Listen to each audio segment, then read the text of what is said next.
had a nice meal. I'm Chrystia Freeland. Great talk. Thank you very much. Welcome. And thank you for the fabulous questions. I have more than 3 dozen. So my job really is, as Jennifer suggested, just one of aggregation. I didn't have to do any independent thinking, which is always a relief. I guess some people would say journalists never do independent thinking. So I'm going to put some of them together. The first question, Mr. Sawiris, was, you painted quite a bleak picture of the aftermath of the Egyptian revolution. On balance, do you think it's a good thing that it happened? Yes, because I mean, the old regime would have not been, it was not unsustainable.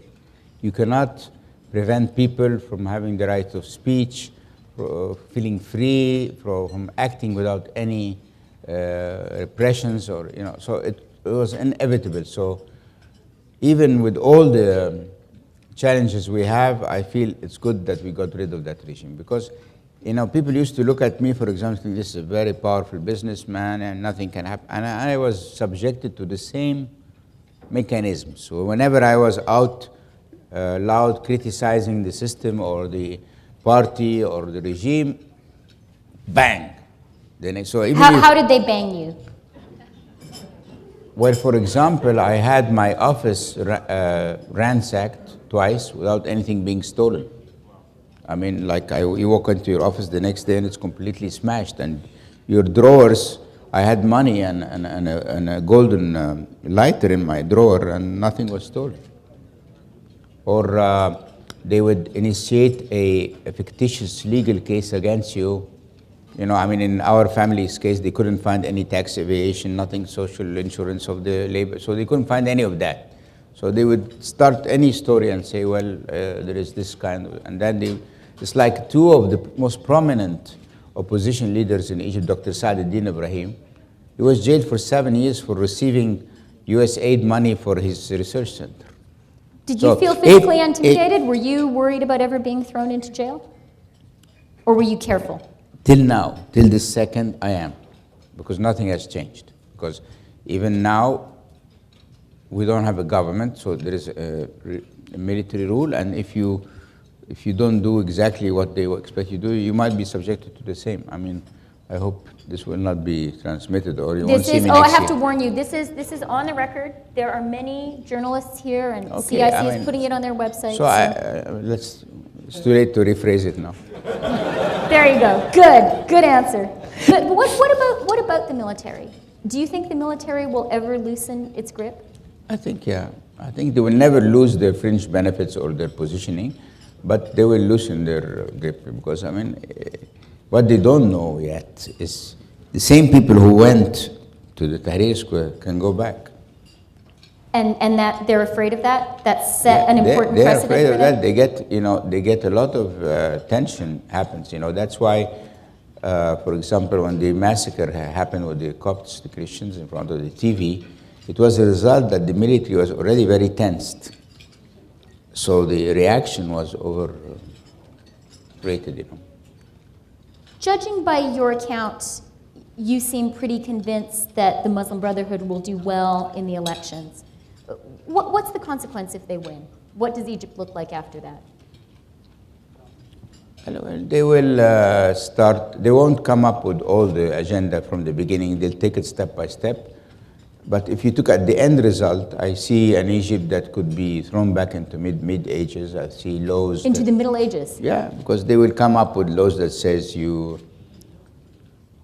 I'm quite fanatic about my scotch in the evening. So, I mean, like, I don't like anybody telling me that I can't drink. Or I don't like anybody telling me how my wife should be dressed like. I mean, his mom is very, open-minded, beautiful, yes, and she dresses completely, I would say, in Saint-Tropez style, very little long, you know, so. So I'm sure she's not going to appreciate very much people telling her how she should be dressed, you know. And as trivial as these small things appear, but it is your personal freedom. Only God can make everybody accountable. He has not given a mandate or to someone to come on earth and tell us what to do. I mean, I am a Christian. I don't go and confess to my priest because I have a direct connection.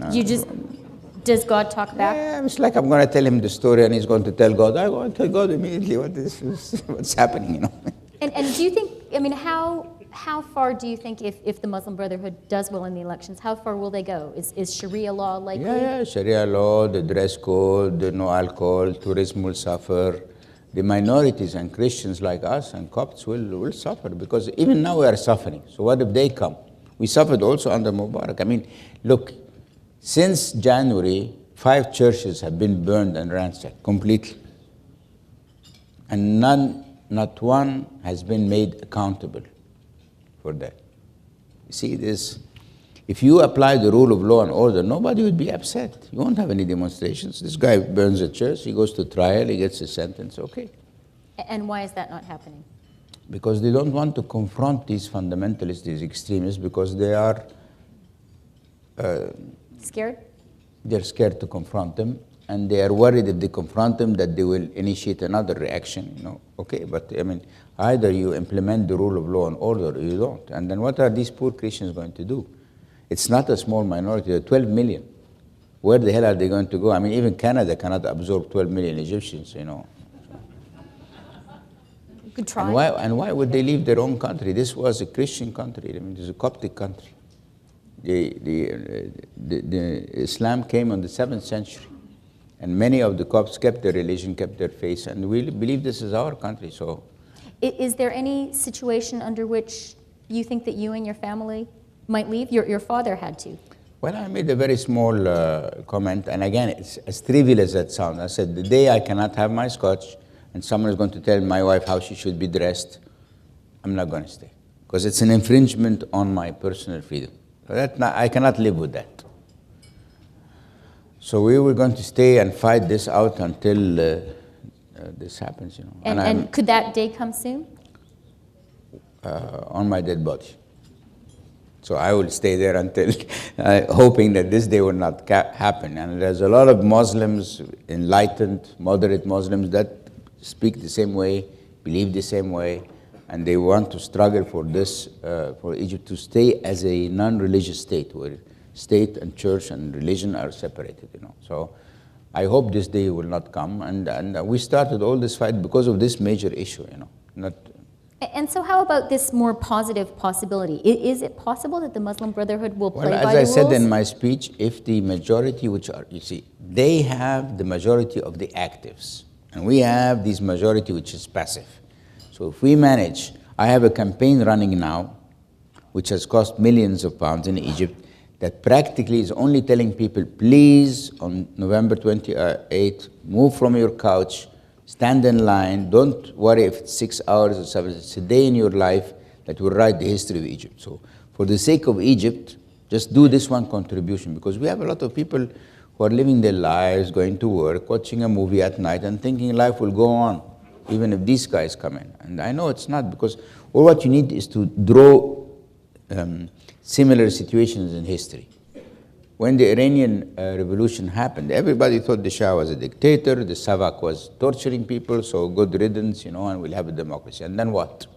We end up with a Khomeini that sends little kids with a key, tell them go and kill some Iraqis, and don't worry, if you die, you will go to heaven. 16-year-old kids with the machine guns. So all of the questions were anonymous with one exception. Peter Monk signed his question, and he asked, what should Canada do? Canada, now some good positive words about Canada, because I mean, Canada is the only country that demanded an investigation in the massacre of Maspero of 30 Christians. You know. So they get my respect for doing that. They're the only Western country that stood up and said, we need to know what the hell went wrong here, you know. So that they've done. I think what they should do, like the rest of the West, they should have not watched this development as if nothing is happening, because it's not a fair fight. The the Muslim Brothers are getting funding from Qatar. I said that to the Emir's family. I told them in the face. And what did he say? How did they respond? Well, they said it must have been Sheikh so-and-so or Sheikh so-and-so or this so. I don't know. I mean, It's $100 million for Qatar. It's like $1 from my pocket, like not a big deal, So how would they know who did this? And they know. And Saudis are financing the Salafis. And these liberal people, or we are not financed by anyone.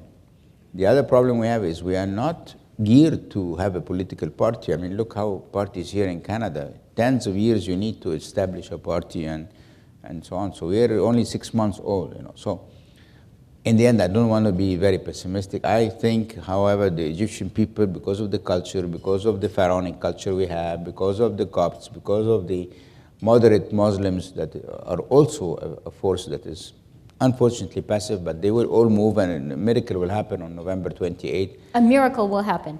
It has You to. will win? Your party will win? No.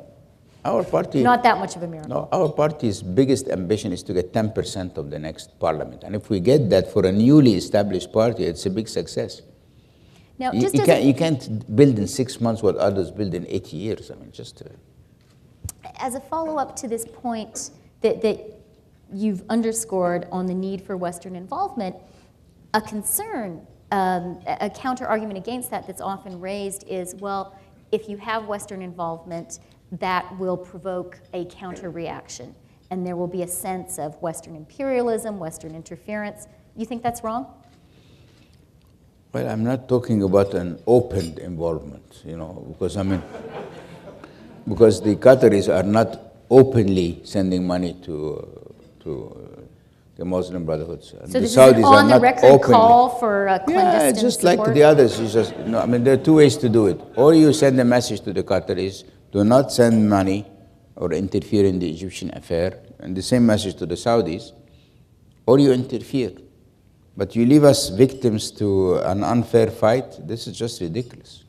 And then the price will be paid by the West too. We'll have more of these young Egyptians on their boats trying to reach the Italian shores or the French shores, and they will drown on their way. We'll have more of the exodus of the Christians, and it's going to be a big deal, 12 million. It's not like Iraq.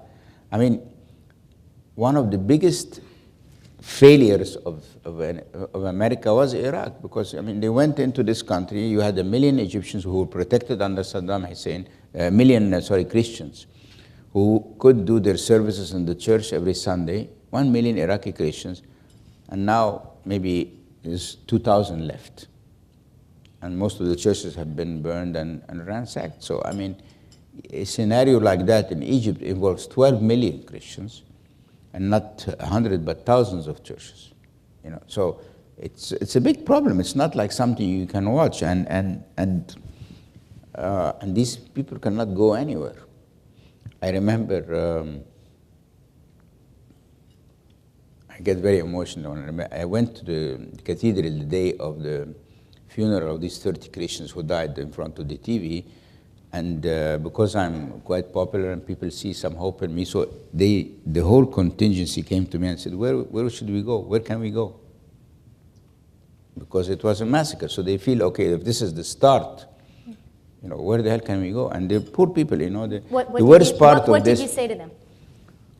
Of course, I told them we're going nowhere, we're staying here and we're fighting this out, and we have God on our side. So, and that I believe that. It's not like I'm telling them this as a joke. They know, because, I have no reason to stay. I came back during the revolution, I'm staying, I'm fighting, and what I'm told them is you need to stop giving the second cheek, this left cheek, right cheek issue. I'm not very convinced of that, so. So I told him, you need to stop giving the right cheek and the left cheek. It's time to go out there and we have to fight this out, And it's true, because if the guys who went to the TV were not only 1,000 or 5,000, if they were 1 million, nothing would have happened. But many of the Copts are purely scared. They don't go. So a very small minority which is adamant, because their church has been burned down. What do you feel if you walk one day and you go to your church and you find that someone burned the church and is breaking the altar, crossing the cross? What kind of sentiments does this initiate, Could that kind of violence spread and become more extreme? It is. It could, yes, of course. And you need this? No, I'm okay. Thank you. Erdogan, the Turkish leader, made quite an important visit to Cairo. He's a What? great, he is a hero. He's a great guy. This is a very nice story. Now, Erdogan comes to Egypt, so the Muslim Brotherhoods pile up the people in the airport, give him a reception of an emperor, okay? And the first thing he does in his speech, he lashes against them. He told them like he says, look, in Turkey, we, the Islamic government of Turkey, we protect the Christians, we protect the atheists. We defend the atheist's right to be an atheist. We do not mix religion with state. We are a secular state. Coming from a Muslim leader like that, and he told them, whatever you're doing here, you're on the wrong path. And no, we're not here to support you. I mean, I stood up and I clapped like he was the hero, you know. So, Can Turkey be a good example, a good precedent for Egypt? Turkey is a good example, but here's the problem. Turkey had a guy in the 50s or the 60s called Kemal Atatürk. And we never had one guy like this. So this guy came because like in Christianity in the 15th century, we had Martin Luther, and we have gone away from also the dogmatic close thinking, you know. But the problem in Egypt needs another dictator? No, Egypt needs a reformist, an Islamic reformist that will tell people, like we had them in the 40s. We have very important Islamic clergymen who were educated in the West, who came in enlightened and told the people what real Islam is. There's nothing in Islam that you are a hero if you hijack a plane with 300 innocent people and you bump it into a building, killing another 3,000 people, and you think, you will go to heaven. You'll go to hell for sure. Is there any Erdogan in Egypt? Sorry? Is there any Erdogan or any Ataturk in Egypt that you see right now? Many, but they are scared. Many of them, because they become targets. It's like my joke when I send the Twitter, they want to kill you, will kill you, will shoot you. So how can you argue against who has this guts, You think, you think I walk in Cairo with 6 bodyguards or with any armed, nothing. I don't walk with anybody. Are you still suffering the ramifications of that tweet? Look, I'm a guy you can't scare. See, nobody can scare me, I have my sins, okay? But I walk looking to God. I think He's next to me, on my side, so I fear no one. Whenever there's a problem with Him, let's go. We'll go and face these evil people and we'll teach them a lesson. So I don't give any. You can't scare me in any way, because I haven't. In his opening remarks, Jim Balsillie talked about how maybe the Arab Spring is not yet over, and it will continue to ripple through the region. Is he right? He's our host, so it's polite to agree with him. Well, here's the first rule. Jim is always right. The second rule is, yes, Jim is always right. But it will happen in any way. And all these kings and princes that think that a bunch of a family with 20 people can each one own 50 billion, and they still have people in their countries who don't have a small house, a decent decent education. This is so ridiculous, it's unsustainable. So they can bribe their people every now and then with some money flushed inside the system, but people are not stupid, and people have seen what happened, Gaddafi and Mubarak, and so it will happen, Now, the problem in this part of the world is nobody wants to learn. Everybody thinks, no, it's not going to happen to me. If Bashar is sitting now in Syria saying, it's not going to happen to me. What's not going to happen to you? Why? It happened to Ben Ali, to Mubarak, to this, so it's going to happen to you because you allowed your own people's blood to flow. So if these kings and princes in the Gulf are somehow intelligent, they start now to get some consultants to tell them, okay, how can we avoid an Arab Spring? Are they doing that? Of course not. I just told you, they sit there, it's not going to happen to us. Okay, good deal. It's going to happen to you whether you like it or not. When will it reach Saudi Arabia? Not as soon as we think, but in the next 5 years for sure. In the next 5 years? Mm-hmm. Because you can always infuse 20 billion, 30 billion, bribe the people, okay, so postpone. But it's not a medication, it's not a surgery. A surgery means you change the system. You're not changing the system. So they keep on taking the billions and throwing a little bit to the people. Now everything is to throw a little bit there. Okay. What if the oil price goes down, they don't have the billions? Do you think they'll give from their own money, no? How And about why would anybody sane enough need 50 billion? I never understood in my life why all these dictators, when they stole, why didn't they just steal 1 billion and spend the rest on the you people? think $1 billion is enough? That should be If they want a the plane, target? yeah, to cover the fringe benefits, the plane, the boat, and okay. Takes $1 billion. Takes Okay, $1 billion. now we know. I mean, it's my number for the minimum I want to go down, if I go down. So I say, okay, when they steal, I remember this guy, his name was Mobutu Sese Seko of Zaire. And when he died, they found $5 billion in Switzerland. I mean, all of Zaire, imagine if you had $5 billion in Zaire, you would have elevated the life of so many people. So I always didn't understand, why didn't he just steal 1 billion and took the other 4 billion and developed the country? Then nobody would have noticed the billion he stole. You and Jim both spoke about the impact of communications on the revolution. Yeah. What was it? Was it a Facebook revolution? Was it a Twitter revolution? Was it a BlackBerry revolution? Was it TV? Was it cell phones? Was it everything? What was the impact? It was all of that together. I mean, like my TV station was labeled the TV station of the revolution because it was the only TV station that refused to obey the Minister of Information instruction to move to the national channels and air the Egyptian TV. So he called me, and they called my manager, said, and he told me I can't do anything except Mr. Sawiris, which I would have preferred him not saying that, because then the next call came to me, and this minister told me, but it was like at the time, I don't want to pretend to be too brave. It was at the time where the odds were very clear that they're going to lose, So he called me, and he said... Even, was your brother already thinking that the odds were in favor of the revolution at that point? No, my brother, when he called, the odds were not in favor of the revolution. That's why he panicked.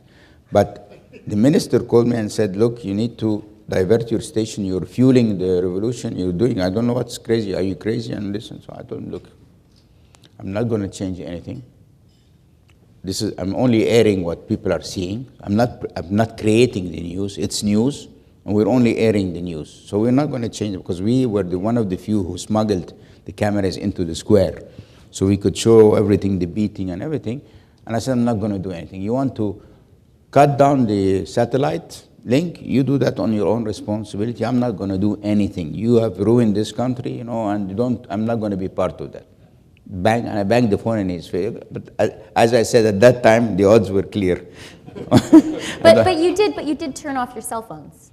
No, that's a different story, because our license, unfortunately, said that the government has the right to ask us for security reasons to terminate the service. And if we don't do that, then our license gets canceled, which means I am, as a chairman of the company, can be prosecuted by my shareholders because I have vanished billions of value because I didn't obey the license agreement. A deal is a deal, whether it's right or wrong.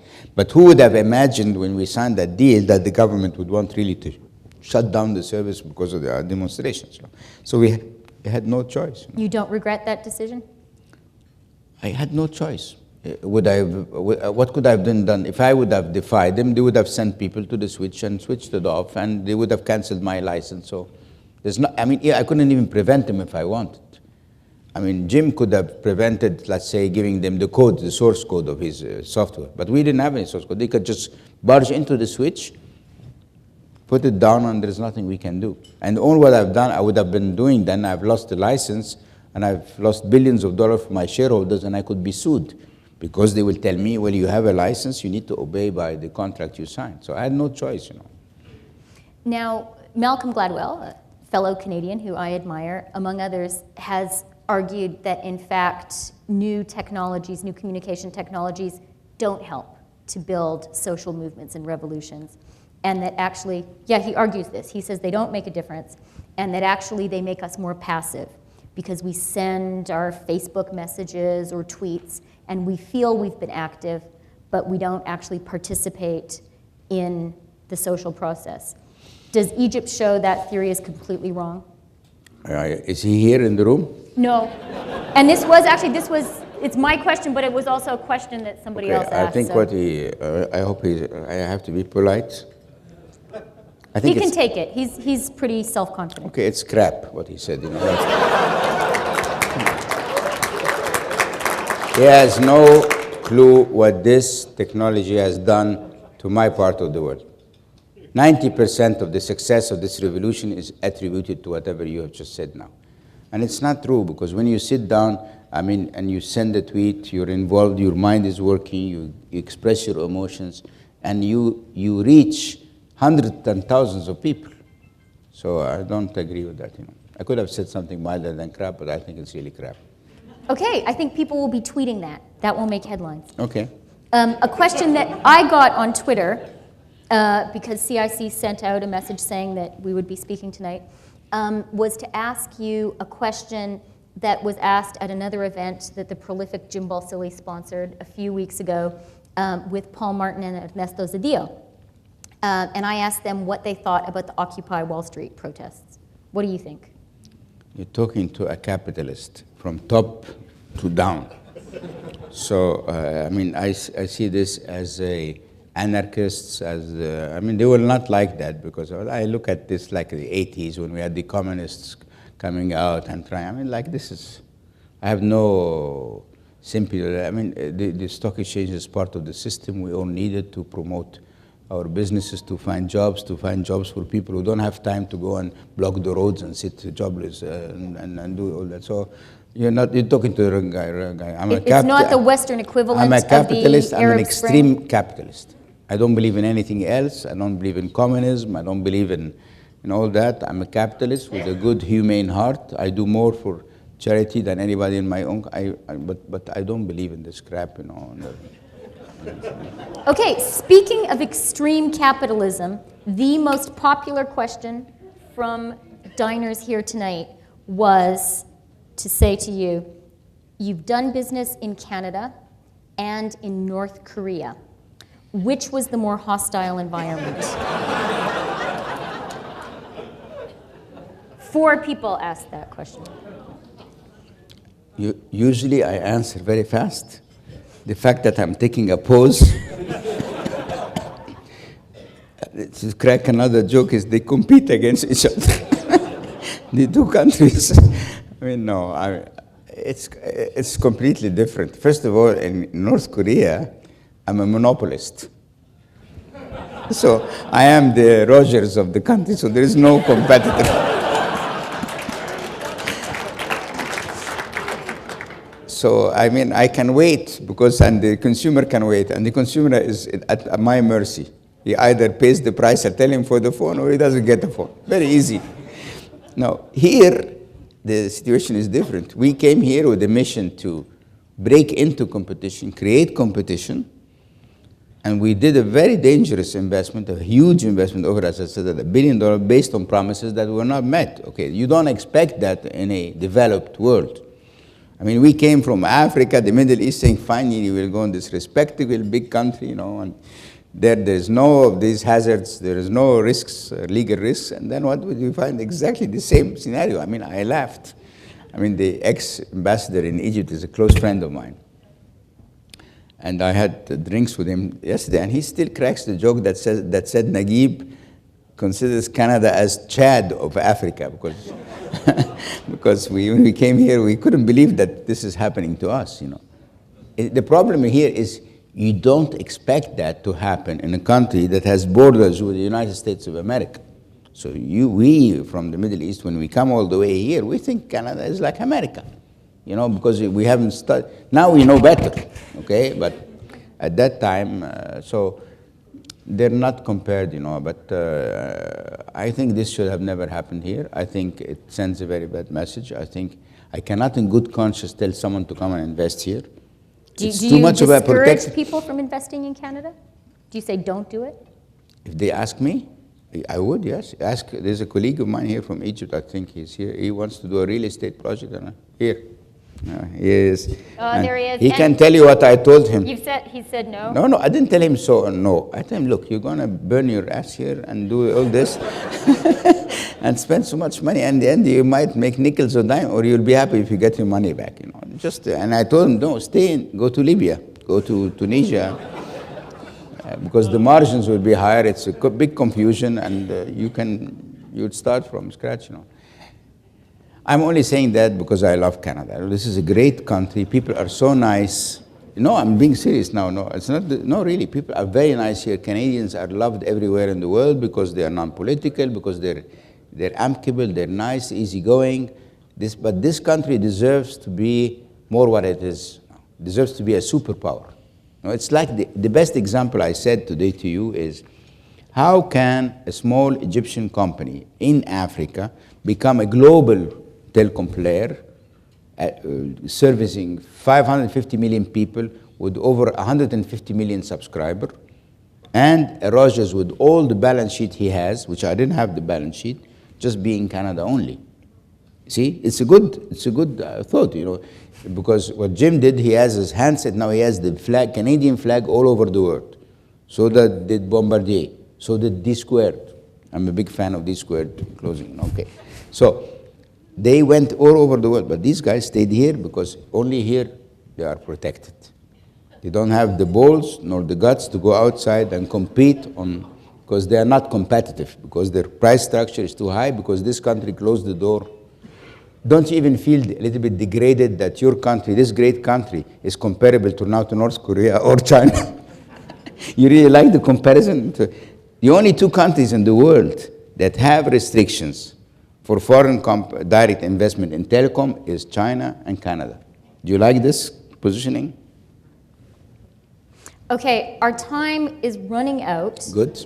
Yeah, and we're keeping you from your scotch, right? No, we are going to go out. I have my son here, and you're going to go out. We're going a bunch of guys here, and we're going to get drunk because we're not sure when I go back to Egypt to still be serving alcohol or not. So. Okay, so I'm going to ask you. I'm going to ask you a blitz final question. Okay. Last question, keeping you from your scotch. Wait. Okay. You ready? Yeah. Okay. So I'm going to ask two now that you're so ready. Okay. What is the one reform, if you were God and you were allowed to just make something happen, the one reform you would make in Canada and the one reform you would make in Egypt? In Canada, I would abolish all the protection rules, whatever they were, whether they were in mining, like recently, or in telecom, or anything. I would just abolish any protection. Zero, slitch. Just open the door completely. You know what will happen? You will find billions of dollars pouring here. Jobs will be created, salaries will increase, and the country will become one of the richest in the world. Okay. In Egypt, the one reform I would have done, I would have forced the military council to write the constitution first, the Egyptian constitution first, choose 100 people who are well respected, and write the Egyptian constitution, thus signaling the fact that Egypt remains as a civil state with the separation of religion and state. And therefore, we would have not had to go and do all this fight. Then we wouldn't have cared if there is any religious movement, because the constitution would have protected the country against this becoming a religious state. Okay, but that's the past, and I made you God, but you couldn't turn time back. No, so what would you do now? No, God can do anything. Okay, but what would you do now? What would you do in the future? What would you do today with things as they are now? What's the one thing? What's the one thing, I would ask God to do? Yeah, or what's the one positive thing that you would like to see happen in Egypt?